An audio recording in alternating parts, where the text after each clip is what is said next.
Today is day 24 out of 365 days on our project 100K, and this is our progress. Let's go. Time check, it's already 1:30 p.m. and right now kakatapos natin mag-workout for 2 whole hours, 1 hour for our body and 1 hour for boxing syempre. Dahil kailangan natin i-train yung katawan natin for our success. Kasi sabi ng mentor ko na one thing na matatawag mo na successful ka kapag healthy ka. So, importante ang katawan sa atin at pagiging healthy sa atin. So, kailangan hindi siya mawala.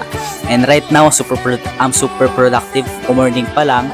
And ngayon, excited ako sa mga magiging resulta and sa mga matatanggap kong blessings today. And ayun lang, see you later. Time check is already 12:10 a.m. and right now, kakatapos natin gawin yung mga dapat natin gawin. And actually, today is very productive day. Pero, to be honest, wala tayong resulta. And it's okay for me. It's okay for me kasi it's a foundation for me kasi mas naging aware ako sa mga bagay na dapat kong gawin at kailangan kong gawin.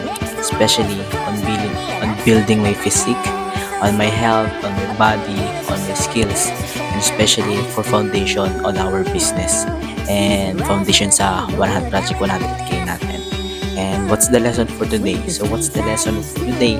The lesson for today, give your best at everything. Like, give your 100%.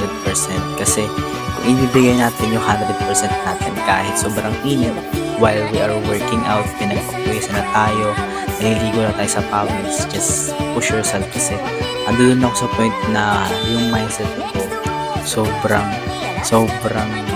mentality talaga, like, so kahit nainitan na ako, hydrated na ako, pinapawisan na ako, naliligo na ako sa pawis, tuloy pa rin ako sa workout, sa pag-boxing. And isa lang ang reason ko dun kumbaga, andun ako sa feeling na sobrang sarap, andun ako sa moment na nabago yung mindset ko about sa pag-workout and on my health syempre. And I'm super excited on the things na nangyayari pa kasi right now, this is a foundation for me on my Project 100K and it's already day 24 and I'm super excited kasi day 24 pa lang, nag-create na tayo ng foundation and I'm super excited sa mga days na magigain pa natin or malalagpasan pa. So anyways, yun lang and see you on my success. Let's go!